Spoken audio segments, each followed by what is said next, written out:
Assalamualaikum warahmatullahi wabarakatuh. Saya Fauzi Helmi Ramadan dengan 2404120026 dari program studi ilmu lingkungan Universitas Negeri Semarang. Di sini saya akan merefleksi singkat terkait perubahan empati di era digital. Nah, di era digital kali ini kita bisa terhubung kapan saja, di mana saja. Nah, kemudian dari adanya di era digital ini kita justru banyak merasakan kurangnya empati dari manusia ketika berhubungan di era digital ini. Komunikasi yang serba cepat membuat kita sulit untuk memahami emosi seseorang secara utuh. Karena itu isu ini penting untuk direfleksikan, karena kalau berbicara soal empati adalah dasar dari hubungan sosial, dan perubahan kecil dalam pola interaksi hubungan sosial inilah yang bisa berdampak besar pada cara kita memperlakukan orang lain, baik secara virtual maupun secara langsung. Nah, di sini saya akan sedikit memberikan studi kasus. Saya pernah melihat ini terjadi di media sosial, yang dimana saat seseorang membagikan cerita tentang masalah hidup atau kesehatan mental atau yang berbau kesedihan, banyak komentar terdengar dingin atau bercanda atau bahkan mencibir orang tersebut, seolah masalah yang ia dapat itu ringan. Padahal tidak semua orang bisa merasakan hal tersebut. Apa yang diceritakan itu memang benar terjadi padanya, dan mereka tidak tahu apa yang sebenarnya terjadi, tapi mereka langsung mencibir atau bercanda dengan komentar-komentar yang cukup tidak respect lah kepada orang yang ceritakan itu, dan itu membuat masalah tersebut tidak selesai tapi malah semakin besar dan memberikan tekanan pada orang yang membagikan cerita tersebut. Nah, hal-hal seperti inilah yang perlu kita hindari.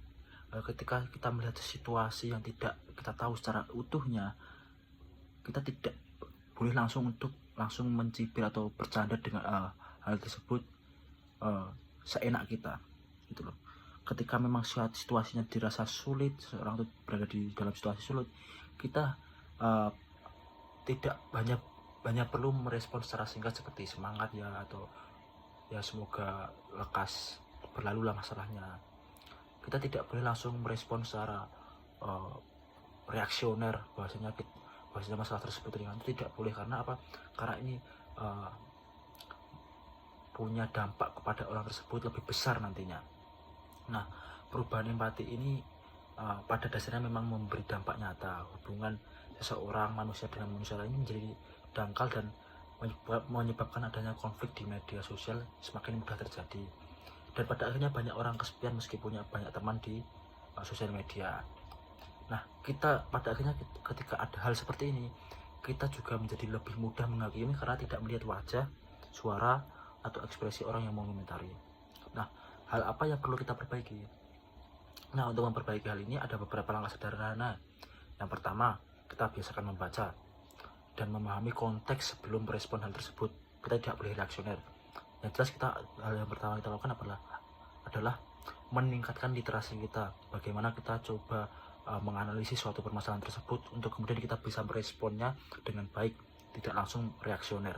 Nah, kedua, ingat bahwa setiap akun di balik layar itu adalah manusia nyata, bukan robot atau bukan apapun.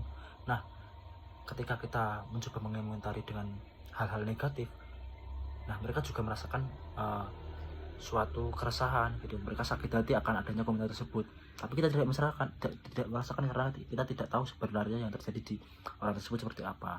Nah, yang ketiga, saat ada orang yang curhat atau di media sosial, coba berikan perhatian lebih, bukan hanya balasan singkat seperti ya coba kita beri saran atau apa yang mungkin kita bisa sedikit melegakan masalah orang tersebut. Dan yang paling penting, jika percakapannya dirasa penting, kita kuatkanlah empati kita ke orang tersebut, agar kedepannya orang tersebut menguatkan dirinya untuk menyelesaikan masalah tersebut. Nah, dari refleksi singkat ini pada akhirnya memang teknologi boleh berubah, boleh berkembang, tapi kita sebagai manusia harus menjaga empati kita baik di media sosial maupun secara langsung. Agar apa? Agar nilai-nilai kemanusiaan kita tetap terjaga. Karena respon kecil atau perhatian singkat tersebut menjadi hal yang besar ketika kita utarakan ke orang lain tanpa adanya analisis yang jelas, tanpa adanya pemahaman yang jelas terkait permasalahan tersebut.